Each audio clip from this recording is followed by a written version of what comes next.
Hello, I'm Jamie Monroe and my project is called the Reptilecam. So firstly, reptiles make excellent pets, but they have very specific environmental requirements, including temperature, exposure to certain kinds of light, humidity, and a day and night cycle. This means keepers need a range of devices such as heaters and lamps, and each of those devices typically requires a control device such as a thermostat or a timer. So this is my pet lizard. She's called Spike.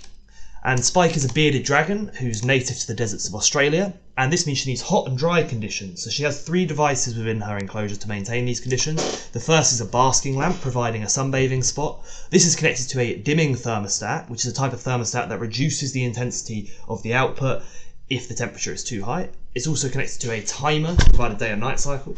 She has a UV lamp, which is also connected to the timer, and then she has a heater, which is connected to an on-off thermostat. Now this type of thermostat will turn the output off completely if the target temperature is exceeded, and back on again if it's not exceeded. So this leads to a complicated and disjointed setup. This is where the Reptilecam comes in. The Reptilecam provides 3 power outlets, and for each outlet you can configure a timer and or a thermostat, and the thermostat can be in either of the 2 modes we just discussed. There's a web interface to configure the power outlets, and this provides a single source for all of your environmental configuration and means you can replace all existing control gadgetry. The Reptilecam also provides a live feed of the enclosure with camera movement, and you can also take photos which are saved to the gallery. There's a live temperature and humidity tracking feature, and all of this provides peace of mind when you're away from home. So let's take a look at the prototype.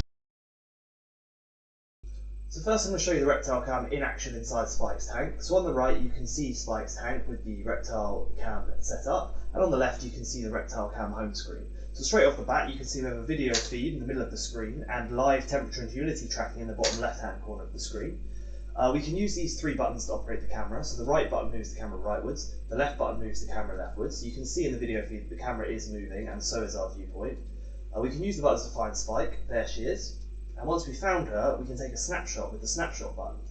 This takes a couple of seconds, but once the snapshot has been taken, there will be a notification in the top right corner of the screen showing us where it's been saved, and we can view all of our snapshots in the gallery. We can also delete snapshots we don't want anymore by pressing the delete button.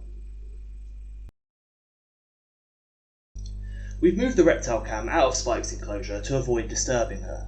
Next I'm going to show you how to configure the power outlets. The power outlets are intended to be full configurable AC sockets. However, due to safety considerations, they've been replaced here by coloured LEDs in the prototype. So let's head over to the configuration tab. Firstly, we can look at help screen by pressing help.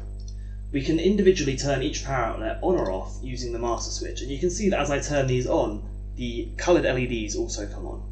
Next, let's take a look at the timers. So if I turn outlet 1's timer on, it will remain on because it's configured to be on between 9 and midnight and off between midnight and 9. If, on the other hand, I turn outlet 3's timer on, which is blue, you can see that the blue LED turns off because it's configured to be off between 9 and midnight and on between midnight and 9.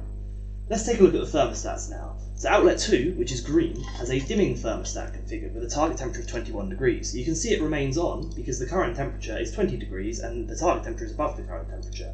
If, however, we move the target temperature down to 19 degrees, which is below the current temperature, we can see that the green LED turns off.